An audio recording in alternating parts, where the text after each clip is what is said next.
ನರಸಾಪೇಟೆಯಲ್ಲಿ 1946ರಲ್ಲಿ ಹುಟ್ಟಿ 2019ರಲ್ಲಿ ನಿಧನರಾದ ವಿಜಯ ನಿರ್ಮಲಾ ಪ್ರಪಂಚದಲ್ಲೇ ಅತಿ ಹೆಚ್ಚು ಸಿನಿಮಾ ನಿರ್ದೇಶಿಸಿದ ಮಹಿಳೆ ಎಂದು ಗಿನ್ನಿಸ್ ಪುಸ್ತಕದಲ್ಲಿ ದಾಖಲಾಗಿದ್ದಾರೆ.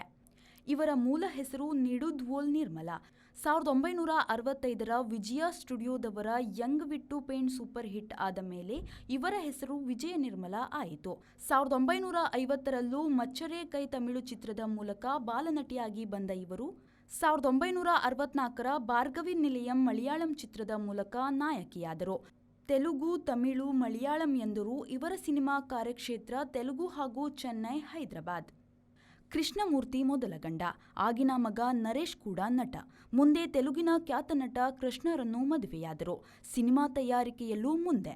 ಸಂಖ್ಯೆಯಲ್ಲಿ ಪಾರ್ವತಮ್ಮ ರಾಜ್ಕುಮಾರ್ ಅವರನ್ನು ಸರಿಗಟ್ಟಿದ್ದಾರೆ. 44 ಚಿತ್ರ ನಿರ್ದೇಶಿಸಿದ ಇವರು 2002ರಲ್ಲಿ ಅದಕ್ಕೆ ಗಿನ್ನಿಸ್ ದಾಖಲೆ ಸರ್ಟಿಫಿಕೇಟ್ ಪಡೆದರು. ಸ್ಟುಡಿಯೋ ಟಿವಿ ಎಂದು ಕೊನೆವರೆಗೂ ಓಡಾಡಿದರು.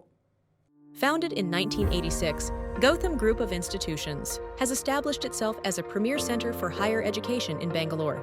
The institution offers a diverse range of courses, including BSc Nursing, PC BSc Nursing, MSc Nursing, BSc MLT, GNM, allied health courses, and PhD programs. Over the years, more than 68,000 students have graduated from Gautam Group of Institutions, and many of them are now excelling in their careers both in India and abroad. Our students are known for their competitive spirit, and we take pride in providing top-notch education and training facilities to nurture their growth and success. We warmly welcome aspiring students to join our vibrant academic community.